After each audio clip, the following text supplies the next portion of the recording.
नमस्कार। एफटीवी हिंदी में आप सभी को सुस्वागत। जी हाँ, यूक्रेन युद्ध के बाद से रूस पर अमेरिका के नेतृत्व में पश्चिमी देशों ने कई कड़े आर्थिक प्रतिबंध लगाया है। प्रतिबंध के चलते रूस की हालत खराब है। अब खबर है कि रूस ऐसे ही प्रतिबंध को रोकने के लिए दूसरे देशों पर दबाव डाल रहा है।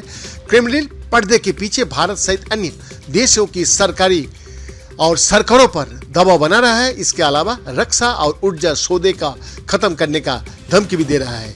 ब्लूमबर्ग की रिपोर्ट के मुताबिक पुतिन प्रशासन इन देशों से अपने खिलाफ लगने वाली किसी भी प्रतिबंध को रोकने में मदद मांग रहा है। सीधे शब्द में कहे तो रूस चाहता है कि भारत जैसी देश रूस के खिलाफ लगने वाले प्रतिबंधों को खुलकर विरोध करे। मनी लॉन्ड्रिंग के खिलाफ वैश्विक निगरानी रखने वाली संस्था financial action task force that is called FATF की बैठक जून में होने वाली है। इस बैठक से पहले रूस वाणिज्यिक भागीदारों को टारगेट कर रहा है। फाइनेंशियल एक्शन टास्क फोर्स एक अंतर सरकारी संगठन है जो मनी लॉन्ड्रिंग का मुकाबला करने के लिए मानक तय करता है। इसने रूस को फरवरी में सदस्यता से निलंबित कर दिया था। अब यूक्रेन जोर दे रहा है कि FATF रूस को अपनी ब्लैक लिस्ट या ग्रे लिस्ट में जोड़कर और प्रतिबंध लगाए।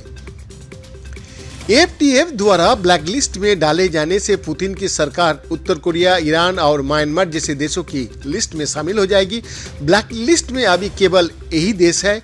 अगर ऐसा हुआ तो रूस की अर्थव्यवस्था गर्त में चला जाएगी। इसके अलावा अगर रूस FATF की ब्लैक लिस्ट में आता है तो उसके साथ व्यापार करने वाले देशों को भी सतर्क होना पड़ेगा। सतर्क देशों का साथ साथ बैंक, निवेश घराने और पेमेंट प्रोसेसिंग कंपनियों की चिंताएं बढ़ जाएगी और किसी भी गड़बड़ी की स्थिति में उन्हें FATF का जवाब देना होगा। पहचान ना जाहिर करने के अनुरोध पर अधिकारियों ने कहा कि इस महीने की शुरुआत में एक रूसी सरकारी एजेंसी ने भारत में समकक्ष की चेतावनी दी थी। इसने कहा था कि अगर FATF रूस के खिलाफ नए उपाय अपनाया है तो रक्षा, ऊर्जा और परिवहन में सहयोग के लिए अप्रत्याशित और नकारात्मक परिणाम सामने आएगी। सूत्र के मुताबिक रूसी एजेंसी ने भारत से जोर देकर कहा है कि वो उच्च जोखिम वाले देशों की ब्लैक लिस्ट में रूस को जोड़ने के लिए यूक्रेन को किसी भी कदम को मौखिक रूप से विरोध करे। रूस ने मई में भारत से ये आग्रह किया था। इसने यहां तक कहा कि अगर रूस को ग्रे लिस्ट में भी डाला जाता है तो परेशानी होगी। हालांकि अभी तक ये नहीं पता चला है कि भारत ने रूसी चेतावनियों का जवाब दिया या नहीं।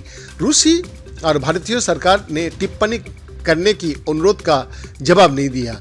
भारत के साथ जिन प्रोजेक्ट्स को लेकर रूस ने चेतावनी दी है वो इस प्रकार का है। एक, तेल कंपनी रोसनेफ्ट और नायरा एनर्जी लिमिटेड का बीच सहयोग। 2, भारत को रूसी हथियारों और सेना उपकरणों का निर्यात के साथ साथ रक्षा क्षेत्र में तकनीकी सहयोग। 3, फरवरी में एयर इंडिया 2023 प्रदर्शनी में नया संयुक्त विमान परियोजनाओं के लिए रूसी प्रस्ताव की पेशकश। 4, भारत की कुडनकुलम परमाणु ऊर्जा संयंत्र में टेक्नोलॉजी और ऊर्जा सहयोग। 5, उत्तर दक्षिण व्यापारिक गलियारों के विकास से जुड़ी कार्गो परिवहन सेवाओं पर रूसी रेलवे को RJDD लॉजिस्टिक और कंटेनर कॉर्पोरेशन ऑफ इंडिया का बीच एक समझौता। भारत सहित तथाकथित ग्लोबल साउथ का कई देश यूक्रेन के खिलाफ रूस की आक्रामकता पर ज्यादातर तटस्थ रहे हैं। पिछले दिनों जापान में G7 शिखर सम्मेलन में भाग लेने के दौरान प्रधानमंत्री नरेंद्र मोदी और यूक्रेनी राष्ट्रपति व्लादिमीर जेलेंस्की युद्ध के बाद पहली बार व्यक्तिगत रूप से मिले थे। हालांकि भारत की स्थिति में किसी भी तत्काल बदलाव का कोई संकेत नहीं है। वैद्यनाथ दास का report, FTV Hindi, Delhi, India.